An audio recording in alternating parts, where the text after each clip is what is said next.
Trading में छोटे capital को या स्मॉल कैपिटल को कैसे ग्रो करें? देखा जाए तो ज़्यादातर बायर जितने भी हैं, उनके पास स्मॉल कैपिटल ही हैं। और हम लोग क्या उम्मीद लेके आते हैं कि नो डाउट हम ये उम्मीद नहीं कर रहे, मार्केट ही ये हमें उम्मीद दे रहा होता है कि आप यहाँ पे 1 दिन के अंदर में कैपिटल डबल, ट्रिपल कर सकते हो। सो ये ग्रीड देखा जाए तो इंसानी फितरत में ग्रीड मौजूद होता है, लेकिन बात करें मार्केट की, तो मार्केट भी इस ग्रीड को बढ़ाने में कोई कमी नहीं छोड़ता। और लेट्स से अगर आप ट्रेडिंग को देखते हैं, तो आपको लगता है कि यार आज 100 रुपये की चीज़ 200 चली गई। अगर मेरे पास 10,000 भी होता या 20,000 भी होता तो 20 का 40 हो जाता, मतलब 20,000 प्रॉफिट हो जाता। ये आप कैलकुलेशन करते हो। देखा जाए तो ज़्यादातर बायर 10, 20, 30, 50 इसी रेंज में सबके पास पैसा है। लेकिन अगर इतना ही ईज़ी है डबल करना तो सब कर क्यों नहीं पा रहे हैं? और एग्जैक्ट प्रोसेस क्या है? हम कैसे एक छोटे से कैपिटल को, जिनके पास लेस देन 50,000 है, 50,000 से नीचे का अमाउंट है, वो उसको कैसे ग्रो कर सकते हैं? उसी चीज़ की बात हम इस वीडियो में करने वाले हैं। चलिए बाकी बातें डिटेल में थोड़ा सा समझते हैं। यहाँ पे देखिए एग्जैक्टली क्या होता है। ट्रेडिंग में क्या होता है, 100 का प्रीमियम 150 चला जाता है। ये आधे घंटे विद इन 30 मिनट हो सकता है, पॉसिबल है, नो डाउट। यहाँ पे ये भी हो सकता है कि 100 की चीज़ 50 आ जाए, 70 आ जाए, 50% जो है, यहाँ अगर 50% प्लस है तो यहाँ 50% माइनस है। बट ये याद नहीं रहता किसी को, ये पोर्शन किसी को याद नहीं रहता कि ये 100 की चीज़ 50 भी आ सकती है, और अगर ये एक्सपायरी है तो ये 0 भी जा सकती है। ठीक है।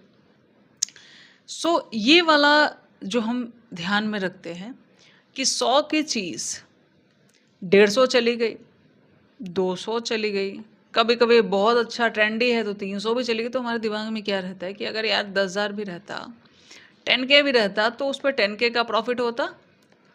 नो डाउट इतना 100 का 200 अगर मार्केट जाता है तो कोई निकाल नहीं पाता, बट ख्याल यही रहता है अगर हमारे पास 20,000 भी रहता तो 20,000 बन जाता। इज़ दिस पॉसिबल और इज़ दिस रियली ईजी? बिल्कुल भी नहीं। और ये हो नहीं पाता है, ये हो नहीं पाता है। इस चक्कर में क्या होता है कि जो हमारी नीड की चीज़ें हैं, जो हमारा ज़रूरत का पैसा है, वो हम यहाँ पे लॉस कर देते हैं। तो एग्जैक्टली इस पैसे को कैसे ग्रो करना चाहिए वो मैं बताती हूँ।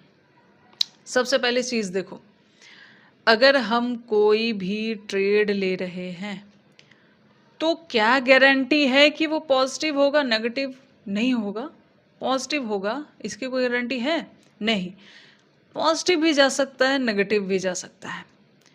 उसके बाद टारगेट की बात करें, अगर हम सोच रहे हैं कि 100 की चीज़ 150 जाएगी तो हम यहाँ तक टिकेंगे, तो हो सकता है वो 100 से 145 तक जाए, वहाँ से घूम जाए, पॉसिबल है। अगर हम 200 सोच रहे हैं तो हो सकता है 180 से जाए, घूम जाए, पॉसिबल है, पॉसिबल है। कहने का ये मतलब है कि टारगेट जो आप फिक्स करते हो, ज़रूरी नहीं कि वहाँ तक मार्केट जाएगी, और ये भी ज़रूरी नहीं है कि हर ट्रेड में मार्केट आपको सिर्फ देगी ही देगी, आपके एसेट नहीं लेंगे। सबसे पहले देखो, अगर आपको ट्रेडिंग करनी है तो अगर आपके पास 5,000, 10,000, 15,000 ये अमाउंट है, मत करो ट्रेडिंग, कोई बेनिफिट नहीं होगा। कम से कम कितना चाहिए? देखो, कम से कम 50,000 से 1,00,000 रुपए अगर आपके पास हैं तो आप ट्रेडिंग कर सकते हो। लेकिन एक बार में 1 बिल्कुल भी नहीं लगाने हैं, ये लॉस मेकिंग हो जाता है, ये लॉस बढ़ जाता है। और इसको कैसे यूज़ करना है जी थोड़ा सा सेफली ग्रो हो, उसकी बात करती हूँ। देखो, मान लिया आपके पास 1,00,000 या 50,000 है, आप 10,000 से ट्रेड करो, आप 10,000 से ट्रेड करो। और शुरू में आपको क्या फॉलो करना चाहिए? 10,000 से 10%, 20% मिल जाए, बहुत है। इससे ज़्यादा की उम्मीद आपको मार्केट से बिल्कुल भी नहीं करनी चाहिए, और मिलता भी नहीं है। अगर आप इससे ज़्यादा एक्सपेक्ट करेंगे तो मार्केट नहीं देगा, ठीक है। क्योंकि नया ट्रेड ऐसा नहीं कि मार्केट मूव नहीं करता, लेकिन बात यह है कि हम किसी रैली में कितना टिक पाते हैं, हमारा सेल्फ कॉन्फिडेंस कितना है, हमारा एक्सपीरियंस कितना है, उस पर पैसा बनता है ना। लेट से मार्केट अगर यहाँ से यहाँ मूव करता है, अगर 100 का प्रीमियम 150 जा रहा है, तो कोई 100 में आएगा, कोई 110 में आएगा, कोई 120 में एंट्री लेगा, कोई 130 में एंट्री लेगा। अलग-अलग ट्रेडर अलग-अलग जगह पे एंट्री ले रहे हैं। तो 100 से 150 जाने वाले की स्ट्रेंथ बहुत ही कम है। 110 से हो सकता है 130 में निकल जाए, 120 वाला हो सकता है 140 जाते-जाते निकल जाए। और अगर 120 वाला 150 जाएगा भी तो उसको 30 पॉइंट मिला ना, 50 पॉइंट तो नहीं मिला जो 100 से 150 मिला। सो अलग-अलग ट्रेडर अलग-अलग तरीके से यहाँ पे एंट्री लेते हैं, ठीक है। सो ज़रूरी नहीं है कि जितना मूव हो रहा है आप सब कैप्चर कर पाएंगे। आप डाउट में रहेंगे तब तक मार्केट भाग जाएगा, आप एंट्री लोगे तब तक कुछ पॉइंट छूट जाएंगे। ये चलता रहता है ट्रेडिंग में, ठीक है। सो और नहीं भी देखा जाए तो अभी तक देखो जितने ट्रेडिंग में मैंने टाइम गुजारा है या जितनों को मैं जानती हूँ, कोई भी 100% प्रॉफिट बुक नहीं कर पाता है, ठीक है। हाँ, प्रॉफिट ग्रो कैसे करता है उसकी बात करते हैं। देखो, आपका टारगेट ये होना चाहिए कि 10,000 का 11 बन जाए, 10% यानी 1,000, 20% यानी 2,000, ठीक है। अब इसको आपको बढ़ाना है, मतलब 10 का आपको 2 बनाना है बस, तो आपके पास 12,000 आ गया। ऐसे धीरे धीरे आपको अपने कैपिटल को बस थोड़ा थोड़ा प्लस करते जाना है, प्लस करते जाना है, ठीक है। अब ये प्लस करते करते लेट्स से मान लिया आप 20% निकाल रहे हो, 2,000 निकाल रहे हो, तो 4 दिन बाद आपके पास 2-2 हज़ार करके देखा जाए तो 18,000 हो जाएगा, ठीक है। 18,000 हो जाएगा। अब आपको लगता है कि यार मार्केट तो यहाँ डबल दे रही है, 100 का 200 दे रही है और मैं सिर्फ यहाँ पे 20 रुपये निकाल रहा हूँ, जबकि 100 पॉइंट मिल सकते हैं, मैं 20 पॉइंट निकाल रहा हूँ।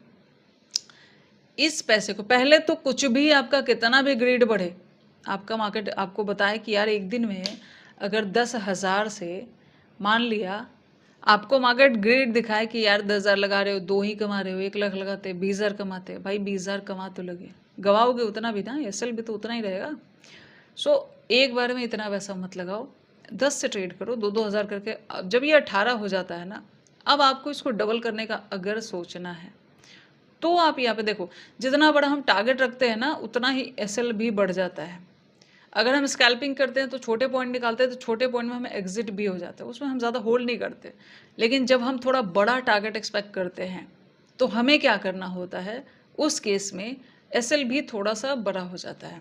तो ऐसे में आपको क्या करना है, जैसे आपने 10 केस को 18,000 बना दिया, चाहे आप 4 दिन में करो, 8 दिन में करो, ये 8,000 आप कमा चुके हो, ठीक है। Because of any days, any reason आप इतना बना चुके हो, एनी स्ट्रेटजी जो भी आप यूज़ करते हो। अब आपको क्या करना है, सिंपली बताते हो। ये जो 8,000 आपका बन गया, इसमें से, ठीक है, ये जो प्रॉफिट है ना, ये जो प्रॉफिट है, अब आपको लग रहा है ना कि ये 100 रुपये की चीज़ 200 जाती है, मुझे इसमें रिस्क लेना है। ये जो कैपिटल है इसको साइड कर दो, मतलब नहीं साइड हो रहा तो आप अपने बैंक अकाउंट में निकाल सकते हो, आप अपने अकाउंट में सिर्फ 8,000 रखो। इस पे कैसे रिस्क लेना है कि ये जो 100 का 200 जा रहा है, जो ग्रीड बढ़ा रहा है, अब इस 8,000 को इस ट्रेड में लगाओ, ठीक है। और इसमें रिस्क की बात करें तो अगर आपको बहुत ज़्यादा रिस्क भी रखना है तो भी आप हार्डली 50% का रिस्क रखो। मतलब ये समझो कि अगर 4,000 डिपेंड ऑन स्ट्रैटेजी, आप इससे कम भी कर सकते हो, इससे ज़्यादा बस नहीं होना चाहिए। हार्डली जो है 50% से ऊपर नहीं जाना चाहिए अगर आपका एसएल है। और टारगेट की बात करें तो 50% अगर एसएल रख रहे हैं तो 100% का टारगेट हम एक्सपेक्ट कर सकते हैं। सो ये जो ग्रोथ हो जाती है, ये जो प्रॉफिट आ जाता है, इसको लगाओ रिस्क पे। कैपिटल साइड कर लो, नहीं साइड हो रहा, नहीं समझ आ रहा, वो 10,000 अपने बैंक अकाउंट में निकाल लो। आपके ब्रोकिंग अकाउंट में सिर्फ 8,000 है, उस 8,000 को देखो किसी भी अमाउंट पे ले सकते हो, डजेंट मैटर कि मैं सिर्फ 10 का 20 ही बता रही हूँ। आप इसको 20,000 की तरह समझ सकते हो, 30,000 की तरह समझ सकते हो, जिसके पास जैसा कैपिटल है वैसा समझ सकते हो। अगर 30,000 से कैपिटल से ट्रेड करना तो बस 3 लाख अकाउंट में होना चाहिए। चलो, सो अभी इस पैसे को डबल वाले ट्रेड में आप लगा सकते हो। एक अमाउंट छोटा है, ज़्यादा टेंशन नहीं होगी, डर नहीं लगेगा, डर सबसे ज़्यादा एग्जिट करवाता है, ठीक है। आपको पता है मैं हार्डली 50% तक भी एसएल ले लूँगा, चलो ठीक है।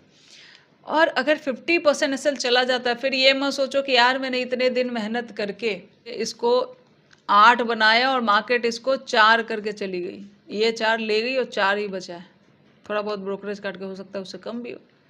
सो ये नहीं सोचना कि मेरा 50% चला गया, आपने यहाँ रिस्क लिया, अब ये रिस्क कुछ भी हो सकता है, और एक्सपायरी के दिन लोगे तो एक्सपायरी के दिन तो ज़ीरो हो जाएगा। सो एक्सपायरी के दिन ये सब ट्रायल मत लेना शुरुआत में, एक्सपायरी के लिए थोड़ा सा और ज़्यादा कमाने की ज़रूरत है, फिर एक्सपायरी में हम कमा पाते हैं, ठीक है।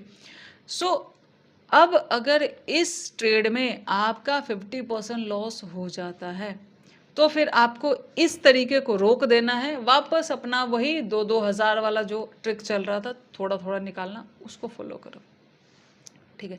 तो इस तरीके से ग्रो किया जा सकता है, मतलब प्रॉफिट पे आप सोचो कि मैं ज़्यादा निकालने का ट्राई कर सकता हूँ, कैपिटल में ऐसी चीज़ें ट्राई बिल्कुल नहीं करनी चाहिए, बिकॉज जितना ईजी दिखता है उतना होता नहीं है, ठीक है। आप देखोगे कुछ, समझोगे कुछ, मार्केट में हो जाएगा कुछ, ठीक है। अब यहाँ पे एक बात और है, ये जो 1 लाख का कैपिटल है या जो भी आप ले रहे हो, इसमें 10 क्यों कह रही हूँ, देखो अगर इस स्ट्रैटेजी में मैं सिर्फ प्रॉफिट नहीं, सिर्फ एसएल की के बेस पे इस ट्रेड को कह रही हूँ, ठीक है।